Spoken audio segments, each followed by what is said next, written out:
It's Saturday night, almost 8 o'clock. We just went through 72 hours of call it hell, call it FOMO, regret. Let's call it regret. Let's call it 72 hours of regret. Yeah. Marathon. How are you guys feeling? Exhausted. Merlin, we'll go with Merlin. Merlin, you don't have to look at the camera. You can look at us and talk to us. You know. I don't know what I'm looking at. Where am I? I'm in my hotel room, office suite thing. This is the best part of the day right now for me. Yeah, Merlin's got 6 lidocaine patches on his neck right now. Literally. He's high as a kite. Oh my god. Yeah, it's been a weekend, guys. It's been a weekend. Let's blood, sweat, and tears. Let's recap what happened here. Going into the show. We planned this show about like 2 months ago, right? And then at the time, we did not know that there was this Midwest monster show, what they call it, in Indiana, about 4 hours away. Yeah. And we didn't find out until about like a week and a half, 2 weeks ago. But by that time, we had already paid for everything, right? Yeah, yeah. But when you told me about that, I was like, oh, shit. Oh, dude, were you? I thought you kind of brushed me off. I didn't know about it, and you told me about that, and I looked into it. I was like, 350 tables? And then everybody started talking about it, and I already knew going into this show that I was like, oh man, this could be bad. Let's put this out here. I think we all came in with really bad vibes to begin with, so that didn't help. Yes. I don't know, Merlin, but I think us three. I mean, we don't usually do that. I came in excited.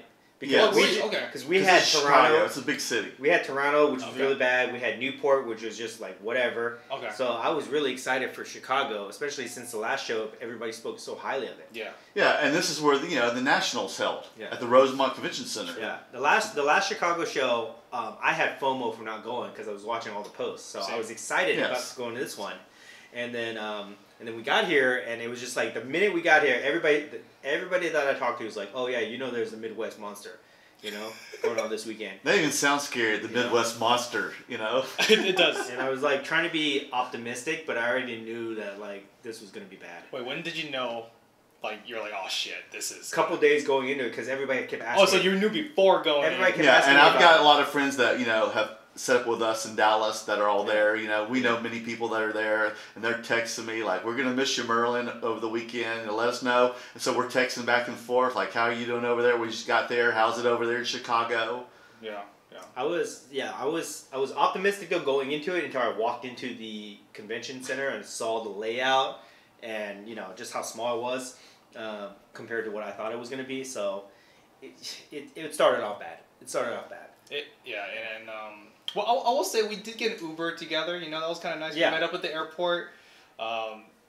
Dan got me, super card father vibes. Got me a sandwich and everything. It was nice. I want to make sure people know that you do take care of me, right? Bryan, I was so excited to see you. I missed you in Toronto. We hadn't seen you in a month. I know. So I was like, couldn't wait to see you. And a lot of people don't know. This is where I met you basically a year ago. Yeah. So going in, I was like, I already had bad vibes. I was thinking this is a bad show, right? Because everybody's telling me. Right. And I remember going into the convention center. I was like, oh, this is actually really cool, like, because it brings me back to a lot of memories. Because that's when I met Daniel. This is where like I kind of like started really getting into the YouTube game and everything like that. Me too. Yeah. Really. Mm-hmm. Yeah, we started getting into the YouTube game and everything, and just so much memory. So I was like, oh, that's pretty cool. Yeah. But walking into it was like, I was just like, oh shit. Yeah. This might be bad. This might be Bad Boys. And I got real down that first night. You were, bro. Just from being just sitting around and just watching the foot traffic, and I was just thinking to myself, oh god, this is gonna be terrible. And I felt responsible for bringing you guys along. You did. I don't want you to beat yourself up. Okay, I want to address this. Like, okay, you did make a comment, right, which was kind of funny, but it made me feel really bad because it was not your fault. So, like, I think it was today or yesterday. I forgot. It's like a whole entire blur at this point, Merlin. Like, so I don't remember exactly which day it was, Daniel. But like, I think I couldn't make a deal or something like that. Like, I was very close to making a deal with this one person. Didn't work out. And then I'll never forget this, man. Like, you were like, Daniel looks at me. He's like, hey man, listen, I'm sorry for making you come out here. And I'm like, oh my god, dude. Like, and he does it to himself, and I'm always like scared to say anything to him. It's not your fault. Okay. He said that to me many times about you too. It is true. I was trying to bail. I was trying to bail on you guys, but I wasn't because No. And y'all both approached me going, Merlin, should we get a car and go? Yeah, we did. We did have thoughts like that, but but let's look at. I mean, there has to be some positives of this show. Yes. Like I think there were some positives. I mean, we always have to look at the silver lining, right? Like we made the most of it, I guess, because PR. There was a lot of photo ops. I will say this: it's always great to go out here because the feedback we get from the people that follow us. Yes. I mean, I must have got approached by like 20 different people asking to take pictures, shake my hand. You two, it was weird. Kids and adults. So to show our face out here, that was pretty cool. There's nothing but positive things to say about the people that we met. And people recognize you too, Merlin. I saw that. Hello, yeah. Yeah, so it was nice. I think more people knew me in Toronto. Oh, well. I think we're just a little bit salty from just not getting the type of activities that we wanted, you know? Yeah, true. You know, in terms of just deals, trades, selling, buying, all that stuff. Yeah, I was really hoping that, make some little more moves, getting ready for Dallas and stuff and the National. Yeah. Yeah. So let's talk about that. Let's talk about what type of deals that we made. You know, we'll start with you. Okay, so I feel like it was weird. It was weird vibes, right? Like most people wanted to sell, but going into it, we knew people want to sell, but it got to a point where it's like I didn't get a shot to even do anything, right? No. Like there was a lot of people that came up, but these are card collectors and like the stuff I like to collect. I didn't get to see it very often. But Thursday sold like one card, whatever. That's expected. Friday did a little bit better. Got a Stanley Matthews auto, which is something that I'm getting into. But it was like premeditated, so I was like, I don't count that as like an actual deal. Okay. Oh, damn, he was getting paid right now. But like, what I did notice is that people were not willing to trade for soccer. But then again, I also don't know if that's really the case because the foot traffic was virtually non-existent. Like we were talking about that. Like I didn't get a shot to even play in the game. Right. You know what I mean? Like it was just like, wow. But all love. Chicago's all love, right? We had all love, but the deals were lacking though. What was your best play that you made this whole week? The best play, I would say the Stanley Matthews, but I would say the play that kind of made me feel a little bit better. Like I'm still feeling like shit, but I would say is like the gold digging hour that Daniel talks about. So usually I always pack up early. I'm the type of guy that's like I'm out of here if I don't feel the vibe. You come late, you pack early. Yep, that's who I am. And smart. This guy comes up to me and he was like trying to trade cards like that. I don't care. He was trying to trade you baseball cards. Yeah, baseball cards. Yeah. Oh, yeah. And at one point, remember I considered it. Yeah. Remember, I was like, really? Yeah, I did Daniel, like, is this liquid? That Mike Trout was actually worth money. Really? Yeah. But what? You wouldn't want it. But okay. it's probably worth like $2,000. Oh, wow, I didn't know that. So you're just like... Yeah, it was a Weston McKennie gold auto that I finally brought out. Oh, the one I had from like since November. Yeah, it's been a long time. And he told me that, I'll come back after I sell some stuff. And usually that's when someone says that. Yeah. You're not going to see them ever. That sounded like Toronto for us. I had a feeling he was going to come back though, but I was praying for that deal to go through. I was like, I don't know if you noticed, I was like kind of assisting you on that. You were not kind of assisting. You were pushing it. I was like, you know what? We could do some deals here, and then I got him to start looking up comps and looking at it, and then at the last second, I rug pulled him and said, you know what? Those are actually his cards. Yeah. He doesn't do anything but soccer, but you can make a cash offer. Yeah. I remember that. Yeah. I heard that. And he gave me a cash offer. Yeah. I didn't even like negotiate. I was like, took it. Didn't even know I made money until after like 5 minutes. I had to check my notebook. I'm like, thank God I made some money. Oh my goodness. Yeah. But overall, that was pretty much my day. That's a good play. For me, I'll tell you, like, I barely sold any cards up until the last sale. I got a gold digging hour that got me to almost break even on this show. But up until then, I sold like 2 cards. I was selling a bunch of slab mags here and there. But my play was really to try to go on the offensive and turn it into like a buying show for me. That's true. Yeah. Sorry to interrupt, but I've never seen Daniel leave his booth so much. Usually he's always in his booth. Yeah. But not this one. Like most shows, I haven't been with you in a show in a while. Yeah. But yeah. It's been the last 3 weeks.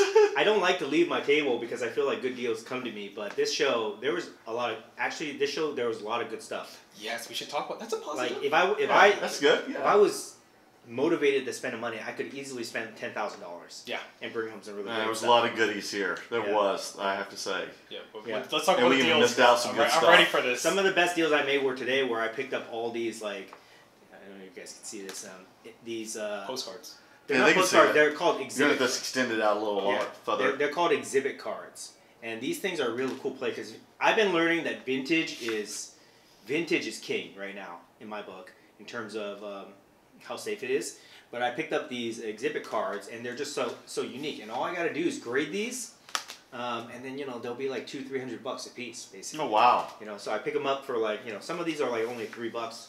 Yeah, like a $5 Roger or Maris. whatever. Some of them are a little bit more expensive, but this one I didn't realize this. I think this is a Jackie Robinson rookie year. What? Because this is a team photo, and in this team photo here you can see just one black player. That's Jackie. Oh, right here. I think wow. this is rookie year, 1949. And Oh wow! This is a team. Yeah, it has to be. This is a team photo 3 years later. There's 3 black guys. So I think that that's cool. I think that this is pretty significant once I grade it. Dang, dude, what a find! Yeah. Will PSA grade this though? I'm pretty sure they will, unless it's fake. They'll probably grade these things because I have other graded exhibit cards. Gotcha. And these which is really important to talk about. Yeah. So these are really good play for me. But one of the things I'm most excited about is picking up this card right here. Maybe you can hold that in the camera, Merlin. This is a Mickey Mouse Walt Disney rookie card, 1931. And I've been looking for one of these for a while. They're very hard to find in low grades that are affordable. And some dude just had it like randomly. Some guy had all modern basketball, and he had these 2 Mickey Mouse cards sitting in the corner, and they belonged to his dad. And I had to negotiate with him for like 5 hours. Bro, it took forever. Going back and forth until I finally got the deal from him. That went for a long time, man. Yeah, but I was able to pick these up. So I think that this is a really huge score because this card is super undervalued. And I think it's going to be special once people learn about it. So just this itself kind of made the show for me. And then I was very lucky at the end. Gold ticket hour deal, guys. Lucky, some guy came up, bought a card for like $16.50 and some trade on it. And that pretty much got me to where I needed to be at the show.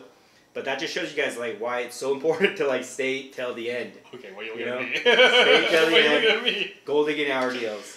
I'll tell you what, I thought that guy was gonna rug pull you though. By the way, I did too. Yeah, I listened to a little more. Because you know how like you tried doing a Zelle or Yeah. Zelle, and it's like it wasn't going through. I'm like, oh god, and he's like, Oh, let's do PayPal, but it then took forever to PayPal. Yeah. I'm like, bro, this kid is like my age. He should know what he's doing. I was gonna make that deal happen no matter what. I was afraid you were too. I was like, I gotta get out of it. I need some food. Yeah, so that next killing me. That's probably the best deals that I did. Although it was still really rough. Like besides that, I sold like 2 cards. But thank God for slab mags because I sold a lot of slab mags during this weekend. Yeah, same with graded guard too. Yeah. I sold a few graded guards. Thank Yeah. goodness. I needed more of them. I ran out of yellows like the first day because of Curry. Yeah. Is it normal that people don't know about slab mags at shows in general? Because like a lot of people, I feel like here didn't know about slab mags. I would say it is normal. Yeah. Oh, that's normal. Okay. Yeah. Yeah. They'll come like unless they follow us, they'll come and they'll look at it and they'll like, what is this? You know. Right. Okay. Yeah. That's Fair why I kind enough. of lay them out. Fair But enough. Fair enough. What about you? What was your best play? Just a lot of trading. I mean, this is probably like the worst sales I've ever done. Like the $100 cards, but everybody wants that Curry auto that I traded for last week. So maybe at trade night, if there's one tonight at the hotel, maybe I can from that same guy that you sold that card to. But I did a lot of good lateral trades, cards I couldn't move. I had a lot of Tua autographs that I've had for 3-4 years that just been sitting, collecting dust. That I traded for some PSA 10 Star Wars Galaxy low graded numbers. So that's liquid. So I'm definitely going to move that at future shows.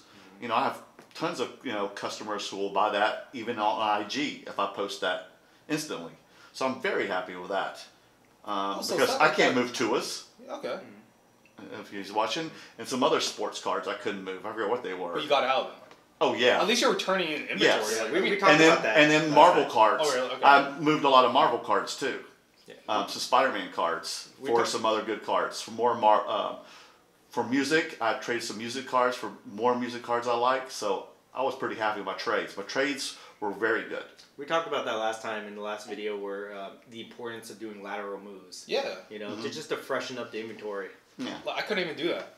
I couldn't even do lateral moves. And those were on like Thursday or Friday, but today I didn't get those at all. Weird. So what do you guys think was the reason that the activity was down? It can't be just because of that other show. But that's one of them, yeah. Crypto. Crypto, yeah. Economy, but no, I think everybody did go to the Monster. Well, it's today. Father's Day's weekend too, so that is tough. Father's Day, right. Summer, like you said. Summer slowed down. A lot of activities, the economy, all that combined.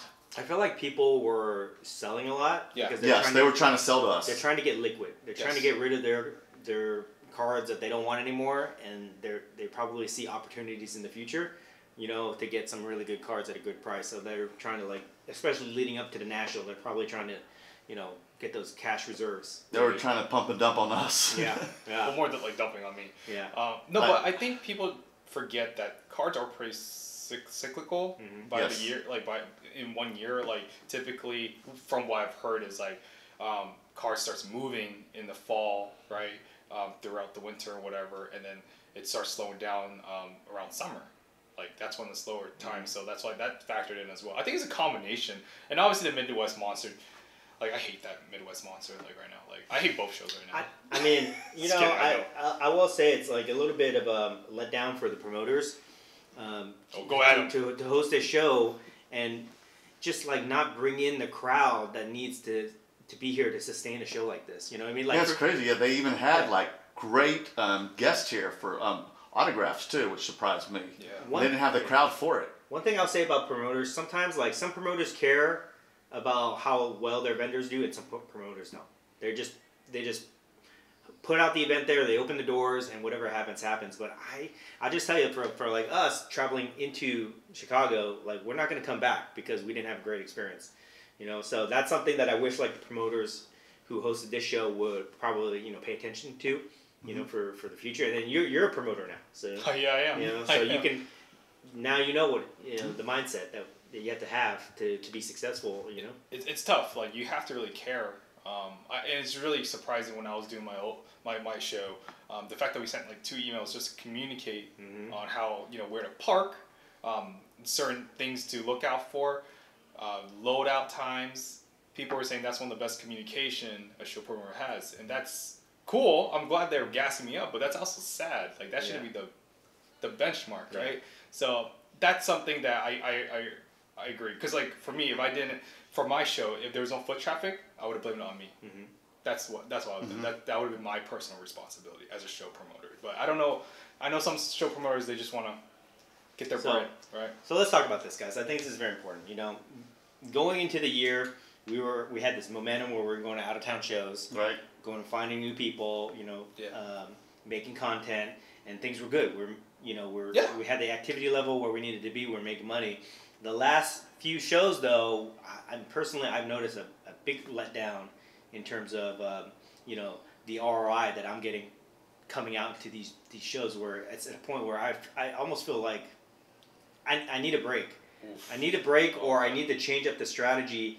I don't think we can just keep going to these out-of-town shows that we've never been to before and just have these type of experiences. What do you think? I disagree, because I haven't gone out of state in a while besides Dallas. That's right. So that's why I feel like this is an outlier for you guys. For me, I think this is just this is just one of the shows you got to take on the chin. Just bad timing with Father's Day, with the Midwest Monster, because I feel like if we went to the Midwest Monster, I think the conversation would be different. But that's my opinion. But then again, you guys had 3, you see bad shows, essentially, from the vendor's standpoint. It's definitely a challenge, because I feel like when we go to these shows, it's like a local crowd that we're seeing, and it's just they're not coming to do deals. Yeah, they're coming to make sales. They're coming to make sales. They're coming to hang out on a Saturday and go look at cards and all that stuff. And I think what is becoming more clear is that everything just pales in comparison to Dallas. That's true. Every Dallas show that we go to, it is the highest level of activity, competition, whatever you want to call it. And then the next show is just a huge letdown. Right. Yeah, it sets the stage. People are oh, it's known you have to bring your, wads of cash to Dallas and spend. Yeah. And we'll see what it's like in a month from now, right? Like at Dallas, you can go to the show. You get there as early as you can. They don't care. You know, like here, we got there at like before 9:30 when the doors open. They wouldn't even let us in. No. To set up and to like, sit stop. down. Like it's too strict, right? And then Yes. at trade night. What trade night? What trade night, right? It ended. What trade night? It What ended trade like night? 9 o'clock again. So you just. I'm just becoming very frustrated with that, is what I'm saying. And I think it's good that we're going to have about a 3-week break until the next Dallas show. That will give us time to recharge. Mm-hmm. But I think that we might have to start considering if it's worth it for us to go travel, you know, cross country to these shows. What do you think is going to be better, National or Dallas? Dallas. Because National this year is such in a far off region that's very inaccessible for people west of the Mississippi. It's not accessible like Cleveland or Chicago. It's not like we can fly directly from LAX to, like, you can't do it. Mm-hmm. And the rates are terrible there. You know, like was able to book a hotel and an airfare to Chicago or Cleveland like just a few weeks before and still get a reasonable, you know, price. How about you, Daniel? I'm gearing up to go to the National just because I feel like, yes. you know, I don't know where I'll be within the hobby next year. So I want to take advantage of the momentum that I've built the last 10 months going into the National. I did reserve the case, which, you know, we can all share whatever. We can take turns with it. So I'm gearing up for that. But okay. I think after the National, depending on how it goes, you know, I will have to reassess my level of commitment to the hobby at this level. Interesting. I still want to be part of it, but in terms of like basically we're all full time. We're all full time in the hobby, yeah. Mm-hmm. And it's just like it's not getting the type of return that we need to, for me anyways, for my time. So I'm going to reassess it after National, but I'm going to take 3 weeks off, go to Dallas, okay. Hopefully Dallas is on the same level it's always been, and then go into the National and just see what happens. You know what? I like that. Let's make it a little happier mood. Yeah. It's getting very sad, you know. I want to change the vibes up. Yeah, but we'll have kind of like a seesaw of Dallas. We're gonna have before and after the National of Dallas too. Right. But how about this? Let's go back to Chicago. I felt like one of the things that we mentioned a little bit, I kind of want to talk a little bit more or have your opinion, is Chicago has some of the best selections of like vintage and autos that I've ever seen in a show. I'll give them that. What was your favorite piece that you remember at that show? Well, 2 things stick out to me. One, there was this one dude who had a Mandalorian Pedro Pascal auto. Oh, you guys were talking about that? Man, I feel like I dropped the ball on that one because we should have got it the first day that we saw it. Here's a lesson. When you see something good, you got to go get it right away because the next day it was gone. Yes. So I feel, and it was at a good price too. And he had some Harrison Fords. He had James Earl Jones, Darth Vader, and one from Conan the Barbarian, all gone. So that, I feel like I dropped the ball on that. But I will say the memorabilia here is really cool. Yeah. We saw, you told me about this, the Walt Disney auto. I thought that was sick, dude. Was that gone too? No, it was still there, but it was just, you know, not at a price point that I'm comfortable with. Yeah, today. there was a Foo Fighters full band autograph with Taylor Hawkins, everything. That was $2,500. Yeah, that was cool. I've never seen a Walt Disney cut auto in person before, so that was pretty cool. How much was it? $7,000. Ooh.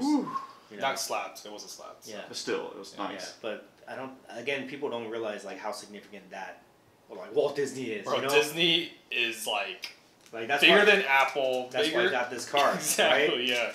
Yeah. So that was cool. That was probably the coolest thing that I saw this weekend. And I was a music nerd. You know, I love music cards. Yeah. So I picked up Sheena Easton 007 For Your Eyes Only autograph card. So everybody who knows, you know, James Bond themes, that's from, you know, I forget what movie this blanked out, but For Your Eyes Only, one of my favorite songs from 007. What is that? Is it Octopussy? No. What'd you say? Octopussy? Oh, bro, we got kids watching it. It's the movie. From the early 80s. Yeah. But I love that. But he also has some, for the film nerds like me who went to film school, he had a Kathleen Kennedy autographed card from Indiana Jones. She used to be married to Harrison Ford. She produced and wrote Indiana Jones along with Lawrence Kasdan. And then Frank Marshall, who was a big director and producer of Indiana Jones as well. But he wanted $1,500 per card for those. Oh, okay. But man, the film nerds would die for those. I mean, there's no listed on eBay for those. That's how hard those are to get. What about you? I mean, I think the Disney one was like, I know that the Disney one was crazy. Just me looking at that, because my girlfriend's a big Disney junkie, and the fact, we went through a whole museum and everything like that, I thought was pretty cool. So I want to circle back to what we were originally saying. So again, my role is I basically make the schedule. I find these shows, I book the tables for us. So I want us, when we come out to these shows, I want everybody to do well. You know what I mean? Of course, I know you do. I feel like we're all responsible for each other, so I'm always rooting for you guys to do deals. So that's why I kind of felt like, oh shit, I dropped the ball on this one in terms of... You didn't, though. You didn't, dude. It's not your fault. It's a show promoter's fault. Yes. Just kidding, Chicago. But on the positive side, it's always good to hang out with you guys because we had some good laughs and we made some good memories. This is the most we make jokes about it, guys. We make jokes. This is the most time we've ever talked during the show, I think. Yeah, which is never good. But I know we should be doing deals and then talk about it afterwards. But I still thought it was good. Man. Yeah, so that's a positive. That's positive. Yeah, it's all Dan's fault. And it was cold in there too. Yeah. Oh my god, that's another story. That's another story altogether. But people around us there was a man who was like way bigger than the three of us combined. He had a big blanket around him. It was rough. It was rough for sure. So we'll cross this one off the list. Okay. We survived. I don't think we need to come back in November, especially when it's going to be way colder. At that time. It's World Cup time, so I probably won't be able to go. So. No, I want to watch World Cup. Yeah.